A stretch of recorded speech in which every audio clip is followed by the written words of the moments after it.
यहाँ दो टर्म्स हैं आपके पास, दोनों को बहुत ध्यान से समझना है। रीजन क्या है कि एन्यूप्लॉइडी को समझने के बाद आपको बहुत सारे क्रोमोसोमल डिसऑर्डर समझ में आने वाले हैं, ठीक है।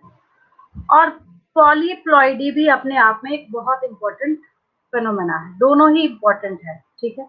ऐसा नहीं होना चाहिए था नेचर में, बट होता है। और अगर एन्यूप्लॉइडी के कंडीशंस आते हैं तो बहुत सारे टाइप के डिसऑर्डर्स अपने साथ लेके आते हैं, जो कि हम लोग पढ़ेंगे अभी बारी बारी से, ठीक है। पहले एन्यूप्लॉइडी को समझते हैं, फिर भी मैं पूरी कोशिश कर रही हूँ, फिर भी अगर समझने में दिक्कत आएगी तो रिपीट करके मेरे से पूछ सकते हैं। पहली चीज, एन्यूप्लॉइडी के केस में सबसे फर्स्ट थिंग जो अपने दिमाग में रखना है, A for aneuploidy, A for abnormal, बिठा लीजिए दिमाग में। अब आप बोलेंगे एबनॉर्मल, आप हमको इसमें याद करने को बोल रहे हैं, एबनॉर्मल तो इधर भी लिखा है, ये दूसरे टाइप का एबनॉर्मल है, ठीक है। यहाँ पे पॉलीप्लॉइडी में पॉली मीन्स होता है मोर, ठीक है। तो जो प्लॉइडी होती है ना ऑर्गेनिजम्स की, तो प्लॉइडी में कुछ गड़बड़ी आ जाती है वहां पे। जैसे डिप्लॉयड होना है तो ट्रिप्लॉयड हो गया, टेट्राप्लॉयड हो गया, पूरा होल सेट ऑफ क्रोमोसोम जो है, यहाँ पे देखिए क्रोमोसोम सेट्स लिखा हुआ है, बहुत ध्यान से समझना है आपको, ठीक है। यहाँ पे क्रोमोसोम के सेट में फर्क आता है। और यहाँ क्या होगा, जैसे मान लीजिए मैं एक आपको बहुत छोटा सा एग्जांपल देख के समझाती हूँ, ठीक है।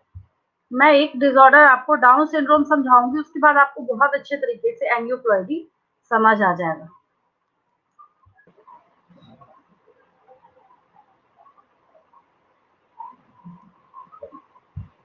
यहाँ पे ये ह्यूमन का क्रोमोसोमल पैटर्न है, आप इजीली पहचान सकते हैं। कैसे? यहाँ पे 23 पेयर ऑफ क्रोमोसोम्स हैं। पेयर मतलब 2n। What is the ploidy of chromosome number in humans? तो ये डिप्लॉयड है, 2n है, ठीक है। कैसे 2n है? क्योंकि आपको यहाँ पे साफ साफ दिख रहा है, जैसे 6 से स्टार्ट करा इसमें, तो 1 2 3 4 5 6 7 8 9 10 11 12 13 14 15 16 17 18 19 20। 21वें नंबर को ध्यान से देखिए थोड़ा सा, इसमें सर्कल मार के बहुत क्रिस्टल क्लियर आपको दिखा रखा है, समझा रखा है यहाँ पे, ठीक है। फिर 22 है एज यूजुअल, और इन 22 को हम लोग ऑटोजोम्स बोलते हैं। और ये 23वां पेयर जो है यहाँ पे, इसको हम लोग सेक्स क्रोमोसोम्स बोलते हैं, आपको पता है। और ये मेल का शो किया जा रहा है, फीमेल का होता तो एक्स एक्स होता, ठीक, ये भी पता है आपको। आपको सीधा ये बना के और पूछ लिया जाएगा कि इसको देख के डिसऑर्डर का नाम बताना है आपको, आपको सीधा लिखना डाउन सिंड्रोम, ठीक है। पहला क्वेश्चन मेरा आपसे ये, क्या यहाँ पे पूरी प्लॉइडी डिस्टर्ब हो गई है? आप बोलेंगे नहीं। अगला क्वेश्चन, क्या हुआ है यहाँ पे?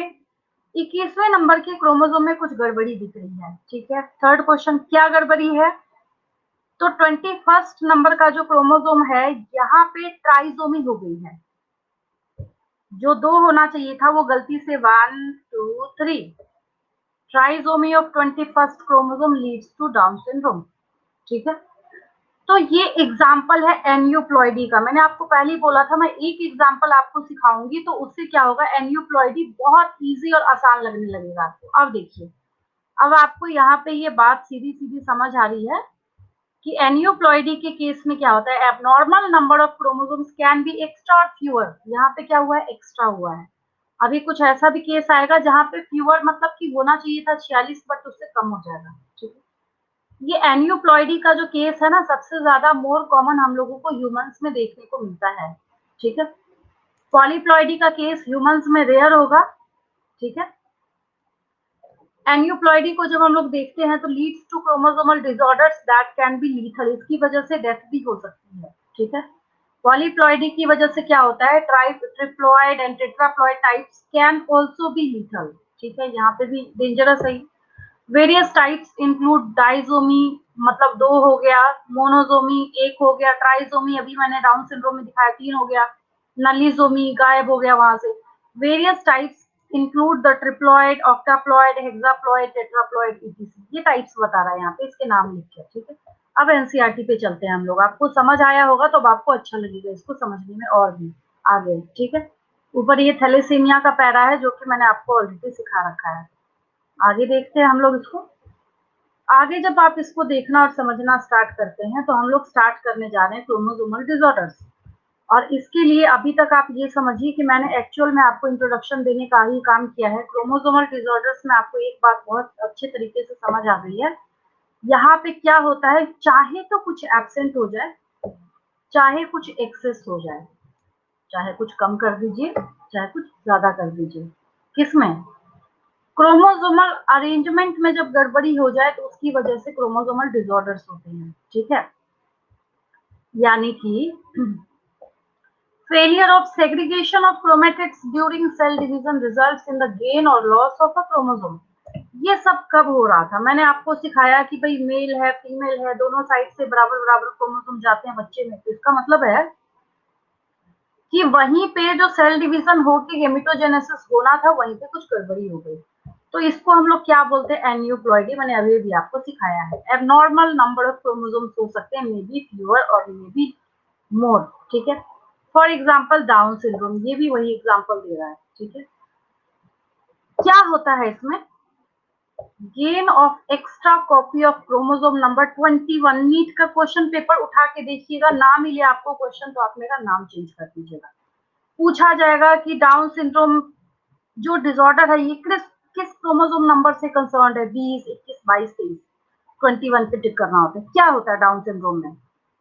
मोनोजोमी, डाइजोमी, ट्राइजोमी, नलीजोमी, क्या होता है इसमें? तो आप बोलेंगे ट्राइजोमी होता है। ठीक है, फिर आगे हम लोग टर्नर सिंड्रोम पढ़ते हैं। यहाँ पे लॉस हो जाएगा, बेचारा गायब हो जाएगा, एक्स क्रोमोसोम जो है वो गायब हो जाता है। यहाँ पे सेक्स क्रोमोसोम में गड़बड़ी होगी, 2 एक्स होना चाहिए था, उसकी बजाय एक ही एक्स होगा। तो ह्यूमन फीमेल जो बनती है उसके पास बहुत सारे रिड्यूस्ड फीचर्स होते हैं फेमिनिन कैरेक्टर्स के। ठीक है, क्यों ड्रामा हो रहा है ये सब आपको पता है। फेलियर ऑफ साइटोकाइनेसिस मतलब सेल डिवीजन होता है। ठीक है, कब? टीलोफेज स्टेज लास्ट स्टेज है, आपने पढ़ा है प्रोफेज, मेटाफेज, अनाफेज, टीलोफेज। ठीक है, तो इसके बाद जो साइटोकाइनेसिस सेल डिवीजन होना था उसमें कुछ गड़बड़ी हो जाती है। इसको हम लोग पॉलीप्लॉइडी बोलते हैं। क्या बोलते हैं? पॉलीप्लॉइडी। तो क्या हो गया, जो एक सेट होना था उसकी बजाय वो सेट इंक्रीज हो गया। The total number of chromosomes in a normal human cell is 46। पता है आपको? इन 22 ऑटोसोम्स में से 23वें नंबर का क्या है? सेक्स क्रोमोसोम है। Sometimes, though rarely, either an additional copy of a chromosome may be included in an individual। अब देखिए यहाँ पे एनसीईआरटी किताब में थोड़ा सा बहुत ज्यादा ये क्लियर नहीं है, बट ये दिख रहा है अगर आप ध्यान से नोटिस करेंगे। ये देखिए 20, 21, 22, शायद ये सिर्फ, और 23वां यहाँ दिखाया शायद। तो ये देखिए यहाँ पे आपको साफ साफ दिख रहा है कि यहाँ पे क्या हुआ है, ये ट्राइजोमी हुई है। यहाँ पे क्या हो रहा है? Trisomy of 21st chromosome. ठीक है, अब ये एक डायग्राम है, कहने को क्या है, ये एक डायग्राम है, लेकिन ये डायग्राम अपने आप में बहुत ज्यादा इंपॉर्टेंट है। उसका रीजन क्या है? पूछा जाता है कि वैसे बच्चे में कौन कौन से आपको लक्षण देखने को मिलेंगे जहां जहां पे डाउन सिंड्रोम का केस आपको दिखता है। ठीक है, उसका जो हेड है ना, वो बैक जो होगा, उसका हेड का जो बैक पोर्शन होगा वो फ्लैट होगा। ऐसा होगा, फ्लैट होगा। फेस कैसा होगा? ब्रॉड तो होगा ही उसका, बट वो भी फ्लैट होगा। फिंगर के जो टिप्स हैं उसमें बहुत सारे लूप्स प्रेजेंट होते हैं, पाम क्रीज भी प्रेजेंट होता है, और टंग जो है इसका बिग होगा और रिंकल्ड होता है, और इसको कंजेनाइटल हार्ट डिजीज भी होता है, मतलब इस बच्चे का बैड लक है। और हाँ, एक चीज और मैं बताऊं आपको, इसी डिटेक्शन के लिए जो मैंने आपको रिप्रोडक्टिव हेल्थ चैप्टर में एमनियोसेंटेसिस पढ़ाया था, इसी क्रोमोसोमल पैटर्न के डिटेक्शन के लिए उसको लाया गया था, लेकिन लोग आज के डे में उसको मिसयूज करते हैं। जो डिटेक्शन ये बता सकता है कि उसके पास एक्स वाई है या एक्स एक्स है, क्या वो ऐसा क्रोमोसोमल डिसऑर्डर नहीं देख सकता? क्या देख सकता है। उसको इसके लिए ही इंडिया में लाया गया है, बट लोग उसको क्या करते हैं, यहाँ पे मिसयूज करते हैं बहुत ज्यादा। ठीक है, फीमेल फिटिसाइड उससे ज्यादा केसेस बढ़ गए हैं, आपको पता ही है, पता करके लोग किल कर देते हैं फीमेल्स को। बट वो आया किस लिए था, इसको बताने के लिए आया है इंडिया में। ठीक है, बात समझ आई आपको? तो यहाँ पे आपको वही चीज ये बता रहा है कि एग्जाम्पल तो इसने दिया पहले आपको, फिर ये स्पेशली उसको पढ़ा भी रहा है। यहाँ पे these situations are known as trisomy. क्या बोलते हैं हम लोग इसको? ट्राइजोमी। और मोनोजोमी भी बोल सकते हैं, अगर कम हो गया तो chromosome respectively such a situation leads to very serious consequences in the individual। अब ये एग्जांपल दे रहा है जो हमें पढ़ना है आगे, डाउन सिंड्रोम पढ़ाऊंगी मैं आपको। क्या होगा वहां पे, trisomy of 21st chromosome. Turner syndrome में आपको पढ़ाऊंगी, क्या होगा यहाँ पे, एक एक्स क्रोमोसोम गायब हो जाएगा। क्लिनफेल्टर सिंड्रोम में क्या होगा, XXY हो जाएगा, क्रोमोसोम का नंबर 47 हो जाएगा। ठीक है, ये सब कॉमन एग्जांपल है। हम लोग डाउन सिंड्रोम पे चलते हैं। बहुत आसान है, बहुत इजी है, पहले मैंने आपको बोल दिया बहुत आसान है, बहुत इजी है, इसको समझने में कोई दिक्कत नहीं है। ठीक है, डाउन सिंड्रोम की बात करते हैं हम लोग। अगर आपसे किसी ने पूछ लिया कि बताओ डाउन सिंड्रोम का मेन रीजन या मेन वजह क्या है, आपको चुपचाप लिखना है ट्राइसोमी ऑफ 21st क्रोमोसोम। क्या लिखना है, ट्राइसोमी ऑफ 21st क्रोमोसोम। अगर ट्राइसोमी ऑफ 21st क्रोमोसोम नहीं होता तो डाउन सिंड्रोम नहीं होता। इसकी आइडेंटिटी होती है, तो 21वें नंबर का जो क्रोमोसोम है वहां 2 की बजाय 3 क्रोमोसोम की कॉपीज प्रेजेंट होती है। इसको सबसे पहले डिस्क्राइब किया था लैंगडन डाउन ने, अपने नाम पे इन्होंने इस डिसऑर्डर का नाम डाउन सिंड्रोम रख दिया। जैसे कैसे टाइफॉइड है, तो वो लेडी जब मर गई, टाइफॉइड मैरी नाम था उसका, तो उसके नाम पे टाइफॉइड रख दिया गया। एग्जैक्टली उसी तरीके से यहाँ पे सबसे पहले इसको डिस्क्राइब किया था लैंगडन डाउन ने 1866 में। ठीक है, इसके नाम पे इसका नाम डाउन सिंड्रोम पड़ा। ठीक है, यही सारी चीजें जो यहाँ इस बच्चे में फीचर लिखा हुआ है, यही सारी चीजें यहाँ पे लिखा हुआ है। ठीक है, यहाँ पे अगर ऐसे इंडिविजुअल को हम लोग देखना स्टार्ट करते हैं तो इसके पास शॉर्ट स्टेचर्ड और स्मॉल राउंड हेड होता है। टंग इसका कैसा होगा, फरोड होगा। पार्शियली ओपन माउथ, मुंह हमेशा खुला रहता है इनका। पाम जो है इनका ब्रॉड होता है और पाम क्रीज प्रेजेंट होता है। एक बहुत इंपॉर्टेंट पॉइंट है, बच्चा मेरे से पूछता है मैडम इसका क्या मतलब होता है साइकोमोटर। ये एक्चुअल में क्या है, किसी चीज को देख के कोई नॉर्मल पर्सन कितने टाइम में कैसा रिस्पॉन्ड करता है। अगर कोई यहाँ पे मेंटली रिटार्ड बच्चा हुआ, मेंटल रिटार्डेशन यहाँ पे लिखा जा रहा है, ठीक है, तो उसमें अगर कोई डिस्टर्बेंस होती है तो उसको हम लोग साइकोमोटर कहते हैं। तो लिखा है physical, psychomotor and mental development is retarded. Normal बच्चों की तुलना में क्या होता है, इनमें ये सारी चीजें बहुत स्लो होती हैं। ठीक है, अब हम लोग यहाँ पे क्लिनफेल्टर सिंड्रोम के बारे में जिक्र करते हैं, ये भी बहुत आसान है। अगर आपसे पूछा जाए डाउन सिंड्रोम में टोटल नंबर ऑफ क्रोमोसोम कितना हो जाएगा, 47 हो जाएगा, 47। हाउ, तो 21वां नंबर वाले को जो 2 होना था तो 3 हो गया, तो 46 + 1 = 47।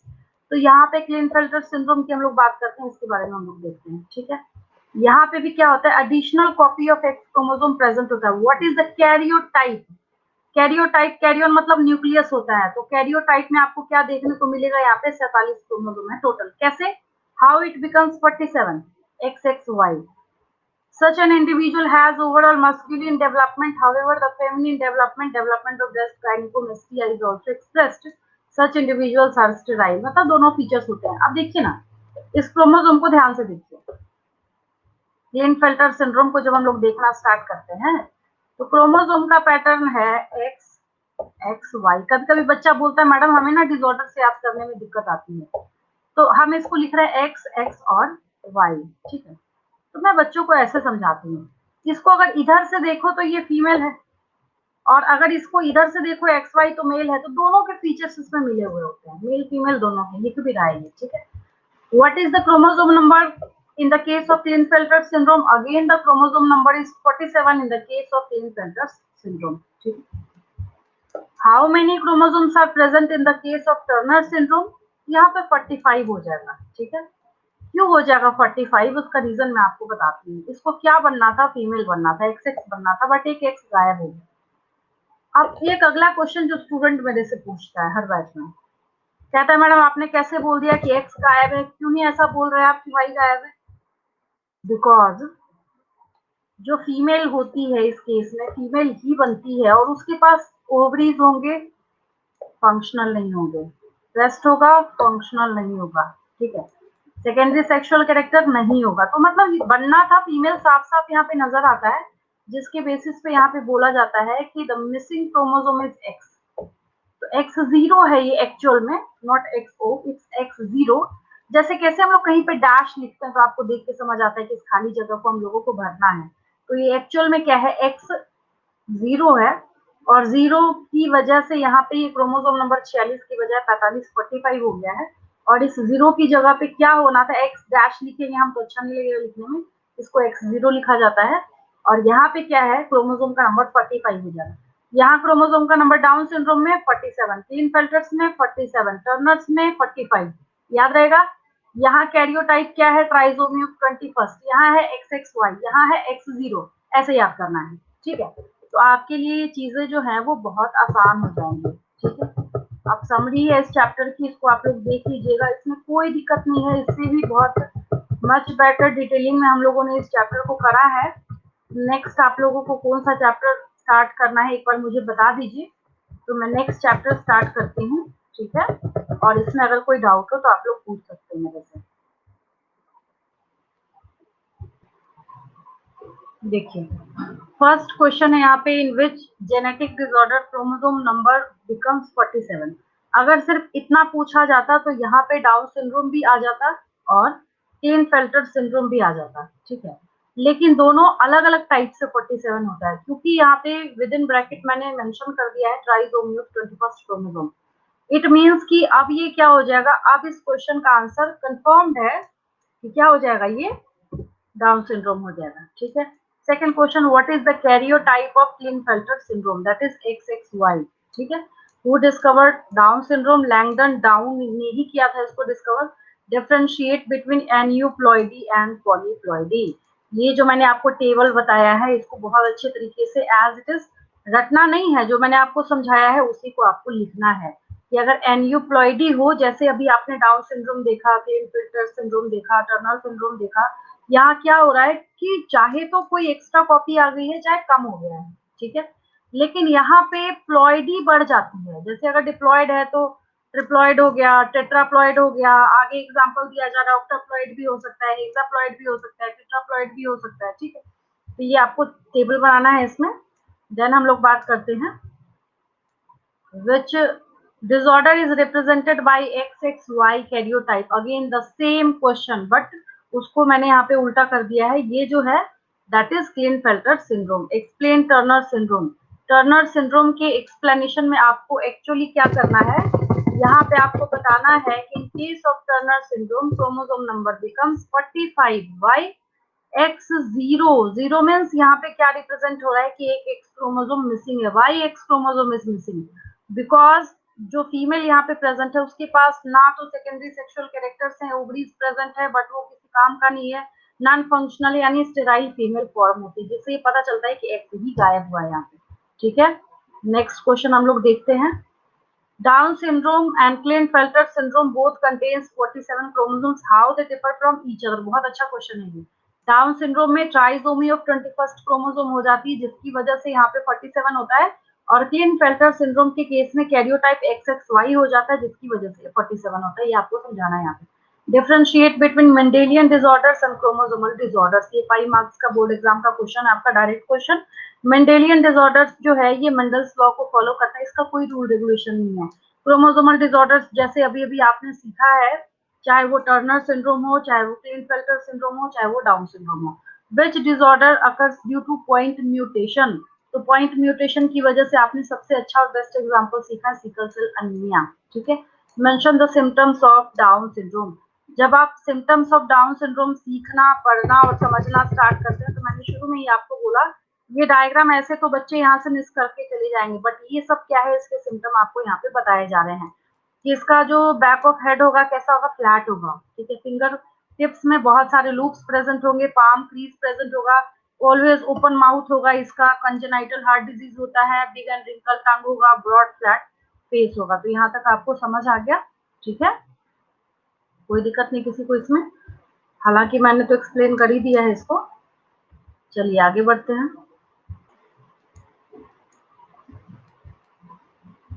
देखिए इस चैप्टर को जब आप स्टार्ट करते हैं तो एक्चुअल में पहले आपको ये समझना पड़ेगा कि इस यूनिट 8 को जब हम स्टार्ट कर रहे हैं, यहाँ पे हमारे पास 3 चैप्टर्स हैं, क्योंकि आपके दिमाग में क्वेश्चन आएगा कि chapter is human health and disease, तो यहाँ पे ऐसा क्यों लिखा है, बायोलॉजी इन ह्यूमन वेलफेयर, डिजीज कौन सा वेलफेयर में आता है, तो थोड़ा ध्यान दीजिए यहाँ पे।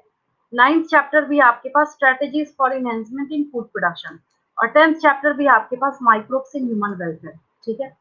तो ये 3 चैप्टर जो है वो इस 8वें यूनिट के अंदर आपको पढ़ना है। और कल को जाके अगर एनसीईआरटी को रिवाइज किया जाए तो उसमें बहुत सारे डिजीज डिसऑर्डर सब डालने बाकी हैं। जैसे कोरोना के बारे में तो शायद एक पूरा चैप्टर ही डला होगा। एक ऐसा डिजीज निकल के सामने आया जो कि पैंडेमिक वाली कंडीशन लेके आ गया, पता है आपको, ठीक है। अभी तक तो नहीं डला है क्योंकि इसको रिवाइज बहुत पहले किया गया था। अब डाला जाएगा, डेंगू भी डिटेल में डाला जाएगा, चिकनगुनिया भी डाला जाएगा, वो सारी चीजें इस चैप्टर में नहीं है, बट आपको पढ़ना है, आपसे उससे क्वेश्चंस पूछे जाएंगे, ठीक है। यहाँ पे लिखा भी है कि नेचुरल साइंस में बहुत सारी चीजें आती हैं, अकेले बायो नहीं आता है। यहाँ पे जब हम लोग किसकी बात करते हैं, नेचुरल साइंस की बात करते हैं, किसकी बात करते हैं, नेचुरल साइंस के बारे में जब हम लोग बात करते हैं तो बायो जो है मतलब लाइफ साइंस जो है ये यंगेस्ट फॉर्मलाइज्ड डिसिप्लिन है, ठीक है। बायोलॉजी के कंपेयर हम लोग ह्यूमन इवोल्यूशन पढ़ रहे हैं, पता नहीं कितने मिलियंस बिलियंस ईयर, पता नहीं कितना टाइम लग गया, ठीक है। डेटा है, बुक्स में डेटा अवेलेबल है, बट वो श्योरिटी नहीं देता। इवोल्यूशन चैप्टर में आपको पता है, आपने 10th में थोड़ा सा पढ़ा होगा, 12th में भी मैं पढ़ाऊंगी आपको। लेकिन इसके कॉम्परेटिवली जब हम फिजिक्स और केमिस्ट्री में, अब जैसे रातों रात वैक्सीन वैक्सीन बना लिया इन्होंने कोरोना के अगेंस्ट में, ठीक है। तो ये क्या है कि वायरस अपना म्यूटेशन कर रहा है तो इधर से भी केमिस्ट्री में बना रहे हैं। बट ऐसा तो नहीं है कि कोरोना आया तो उससे बचने के लिए हमने अपनी बॉडी के अंदर ही कुछ डीएनए आरएनए चेंज कर दिया, ऐसा तो नहीं। तो इससे यहाँ पे ये बात बताया जा रहा है कि फिजिक्स और केमिस्ट्री का जो यहाँ पे प्रोग्रेस रिपोर्ट है वो बायो से मच फास्टर है, ठीक है। और हमारे डेली लाइफ में फिजिक्स और केमिस्ट्री के बहुत सारे एप्लीकेशंस हम लोगों को देखने को मिलते हैं। आप एरोप्लेन से चलते हैं, किसकी देन है, फिजिक्स की। आप ड्रग्स मेडिसिन लेते हैं, किसकी देन है, केमिस्ट्री की। तो बहुत सारी चीजें हैं इसमें, जितना डिस्कशन किया जाए कम है। एक इंट्रोडक्शन का पार्ट यहाँ पे जो मैं आपको समझा रही हूँ शॉर्ट में, ठीक है। अब यहाँ पे लेकिन जब हम लोग देखते हैं, चाहे तो हम 20th सेंचुरी की बात करें चाहे 21st सेंचुरी की बात करें, ठीक, यहाँ पे इसको नकारा नहीं जा सकता कि बायोलॉजिकल नॉलेज की जो यूटिलिटी है वो भी ह्यूमन वेलफेयर के लिए उतनी ही ज्यादा जरूरी है, और इसकी भी बहुत ज्यादा जरूरत है। अब जैसे एंटीबायोटिक्स कैसे काम करता है, तो ऐसी तो आप किसी को दे नहीं दीजिएगा एंटीबायोटिक्स, पहले पता कीजिएगा वो काम किस तरीके से करता है, ठीक है। अब प्लांट डेरिवेटिव बहुत सारे ड्रग्स होते हैं जिसका हम लोग यूज करते हैं, जैसे आगे जाके मैं आपको पढ़ाऊंगी, जैसे मॉर्फिन है, कोकीन है, जिसको ड्रग्स के फॉर्म में भी लोग यूज करते हैं, बहुत सारी चीजें हैं, ठीक है। जैसे एनेस्थीसिया देने के काम आता है, अगर वो नहीं दिया गया तो ऑपरेशन कैसे कर पाएंगे, तो वो मुश्किल में आ जाएगा, ठीक है। तो यहाँ पे वही सारी चीजें बताई जा रही हैं कि धीरे धीरे जो लाइफ एक्सपेक्टेंसी जो है ह्यूमन बींग्स का वो चेंज हुआ है, ठीक है। एग्रीकल्चरल प्रैक्टिसेस, क्योंकि ये पूरा इंट्रोडक्शन इन तीनों चैप्टर के लिए दिया जा रहा है, तभी यहाँ पे लिख रहा है कि जब हम agricultural practices, food processing, diagnostic, इन सारी चीजों को जब हम लोग देखते हैं तो बहुत ज्यादा चेंज आया है। These are briefly described in the following 3 chapters of this unit. लिख भी रहा है, ये तीनों का इंट्रोडक्शन है। यहाँ पे MS स्वामीनाथन का नाम दिया जा रहा है, आप लोग अपनी कॉपी में नोट कीजिएगा, father of green revolution, MS Swaminathan, फटाफट नोट कीजिए। MS Swaminathan is the father of green revolution.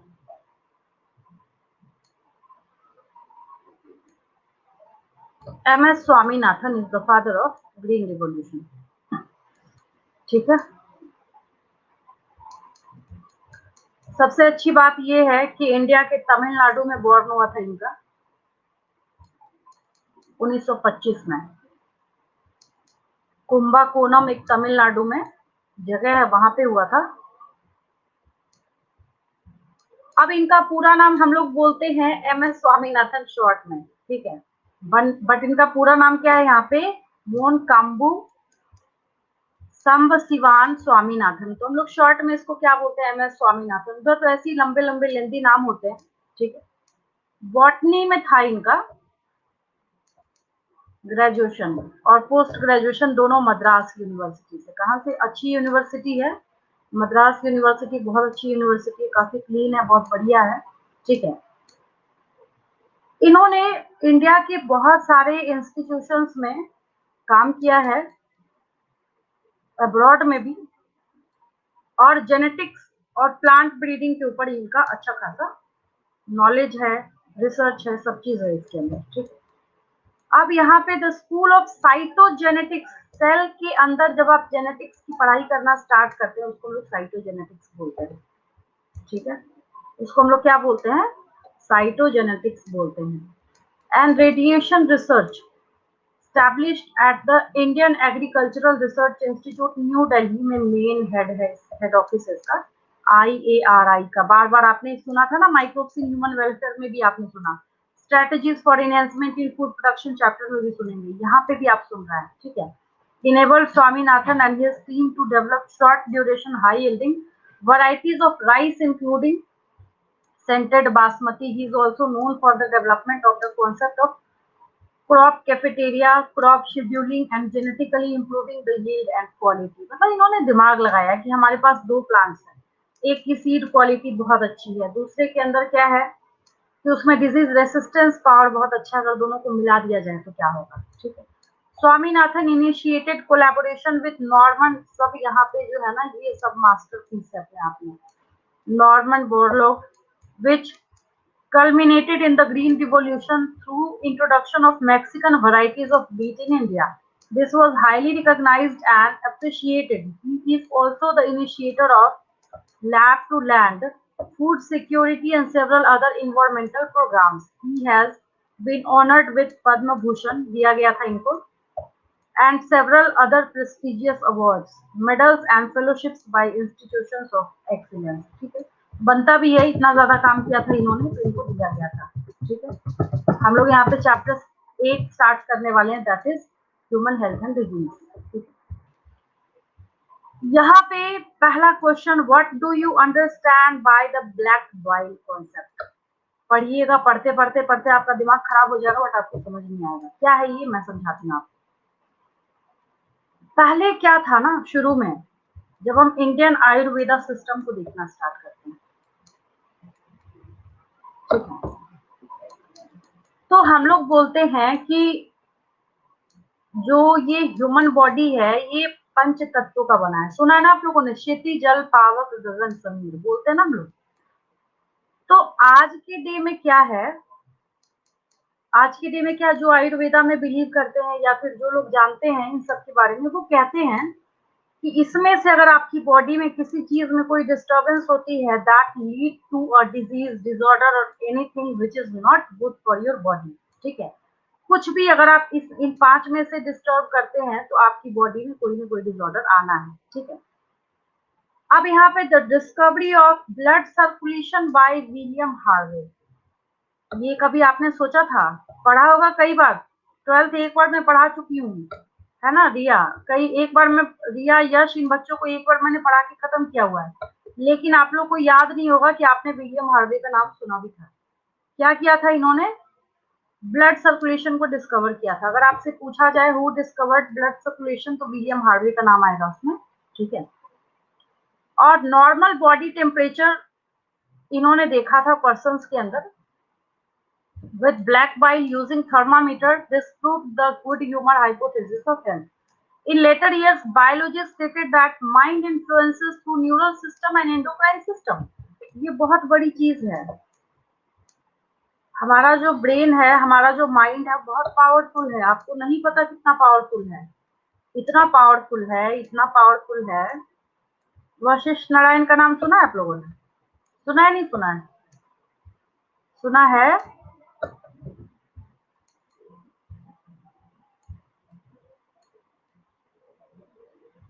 Vashishtha Narayan का नाम सुना है आप लोगों ने, रिया यश सत्यम सिद्धार्थ, कौन थे, कौन थे वो, वशिष्ठ नारायण कौन थे,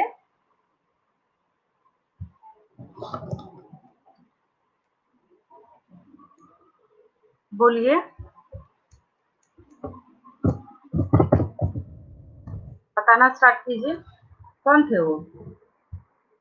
देखिए मैथमेटिशियन थे, अभी इधर ही तो पीएमसीएच में अटक हुई है उनकी, मैथमेटिशियन थे, ठीक है। नासा के जब 30 कंप्यूटर्स का सर्वर डाउन हो गया तो उन्होंने खुद से कैलकुलेशन करके दिया और वो सारे जो कैलकुलेशंस थे वो बिल्कुल जब उसको चेक किया गया, क्रॉस चेक किया गया, तो पता चला कि उन्होंने बिल्कुल सही-सही बताया है। सारा डेटा बिल्कुल सही है। ह्यूमन ब्रेन इतना पावरफुल है कि जितने टाइम में कंप्यूटर करता उससे पहले उन्होंने कर दिया। बिहार के ही हैं, भोजपुर साइड के, ठीक है? तो इतना पावरफुल है। अब जैसे ये एलियन मस्क है, इन सब का एग्जांपल आप लोग ले लीजिए, क्या है ये सब? तो यहाँ पे ये बोल रहा है कि जब आप माइंड इन्फ्लुएंस को देखना स्टार्ट करते हैं ना, तो इसकी बराबरी कोई चीज कर ही नहीं सकती। आपका जो ब्रेन है वो बहुत पावरफुल है। यहाँ पे mind influences through neural system and endocrine system our immune system and that our immune system maintains our health। लेकिन सबसे पहले यहाँ पे जो मास्टर पीस है, जो मॉनिटर आपकी बॉडी का कौन है, वो माइंड है। जो मैं आपको बार बार बोलती भी हूँ कि जिस दिन आपने डिसाइड कर लिया कि I am securing a seat in NEET exam, उस दिन खुद ही वो चीजें जो है वो आपके पास आनी स्टार्ट हो जाएंगी। तो हमारा ह्यूमन ब्रेन इतना पावरफुल है। अगर आप उसको यूटिलाइज करते हैं, आपको ध्यान ये देना है कि आप कहाँ ले जाते हैं, किस तरीके से उसको यूटिलाइज करते हैं, ठीक है? अब यहाँ पे जेनेटिक डिसऑर्डर की बात करते हैं हम लोग, ठीक है? अभी-अभी मैंने आपको जस्ट अच्छी बात ये है कि अभी तुरंत मैंने आपको क्लिनफेल्टर सिंड्रोम सिखाया, डाउन सिंड्रोम सिखाया, टर्नर सिंड्रोम सिखाया, ठीक है? ये सारी चीजें एक्चुअली में क्या है कि अगर कोई इन्फेंट है, वो डेफिशिएंसी और डिफेक्ट्स के साथ पैदा हो रहा है, तो उसकी गलती थोड़ी है। इसका मतलब है कि उसने अपने पेरेंट्स से इनहेरिट किया है। कहाँ से इनहेरिट किया है? उसने अपने पेरेंट्स से उन चीज़ों को इनहेरिट करने का काम किया। अभी जैसे कोरोना वायरस चल रहा है, क्या है ये? थोड़ी जेनेटिक डिसऑर्डर है, हम पैदा होते एक साथ थोड़ी लेके आए थे, इन्फेक्शन है ये। क्या है? इन्फेक्शन है। अब जैसे डायबिटीज़ की बीमारी है, क्या है ये? इसको लाइफ़स्टाइल डिसऑर्डर बोला जाता है। अब भाई खूब मीठा खा रहे हैं, बैठे हुए हैं, फिजिकल वर्क कम कर दिया तो हो गया डायबिटीज़। तो ये क्या है? उसको लाइफ़स्टाइल डिसऑर्डर में काउंट किया जाता है। तो इतने टाइप से आपको ये चैप्टर क्या है तैयार करना, बहुत सारी चीज़ें हैं जो हम लोग इस चैप्टर में करने वाले हैं। और ये इंट्रोडक्शन जो इसको स्टार्ट किया जा रहा है, वो एक्चुअल में आपके क्लास 9th से स्टार्ट किया जा रहा है। यहाँ से फिर मैं आपको नेक्स्ट क्लास में कराती हूँ, बहुत ज़्यादा करा दूँगी तो फिर आप बोलेंगे। और पिछले चैप्टर का भी मैंने आपको होमवर्क दे रखा है, वो भी आप लोगों को कर लेना है, उसको भी कर लीजिएगा तो आपके लिए बेटर हो जाएगा, ठीक है?